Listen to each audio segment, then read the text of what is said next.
Back in 2020, Justice Amy Coney Barrett was confirmed to the Supreme Court, succeeding the late Justice Ruth Bader Ginsburg after her death that September. Ginsburg had faced calls to retire in 2014 when Barack Obama was president and Democrats controlled the Senate. Many see her refusal to step down as leading the court's rightward shift.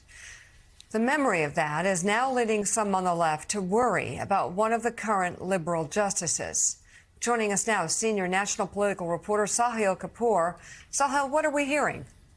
Hey, Mika. Well, the calls are growing among liberal commentators, advocates, and law professors for Justice Sotomayor to step down. They say it's not personal. They admire her work on the bench. It's that she's 69 years old. Her health has been in the spotlight due to her lifelong diabetes, and they want her to retire this year so that President Biden and a Democratic Senate can replace her without the possibility of her leaving the court under a Republican. Now, for the first time, top Senate Democrats are opening up in interviews with NBC News about their fears. They are not calling on Justice Sotomayor to retire, but they are expressing concerns about a repeat of what happened to Justice Ginsburg, who, of course, refused to retire when Democrats had the White House and the Senate, who died in 2020 and let Donald Trump and Republicans replace her with Justice Barrett, which led to that 6-3 conservative majority that recently overturned Roe v. Wade. Take a listen to what some Democrats are saying. Here's Senator Richard Blumenthal, who sits on the Judiciary Committee. I spoke to him recently.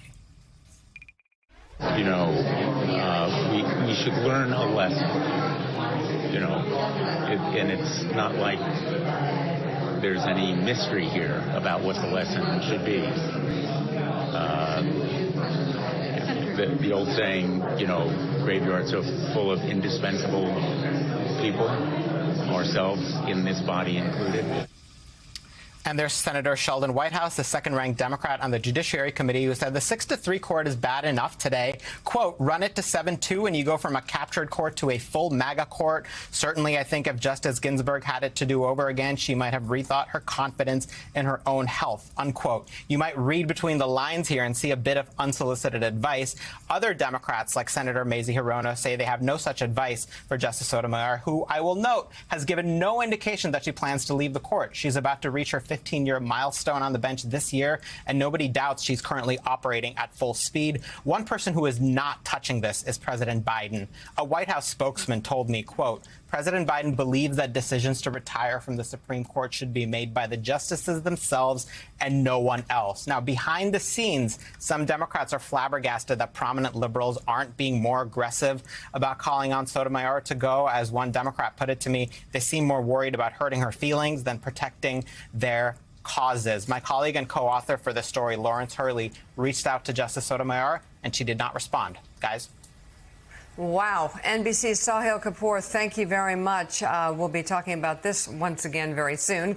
Hey, everyone. MSNBC has a new and improved app. You'll get real-time alerts and analysis, live blogs, in-depth essays, video highlights, and the best 2024 election coverage. Download the new MSNBC app. Here's how to do it. You tap on the App Store on your phone. You hit search on the bottom right corner. You type in MSNBC. You click on the MSNBC app. You click on Get or the cloud icon and enjoy it.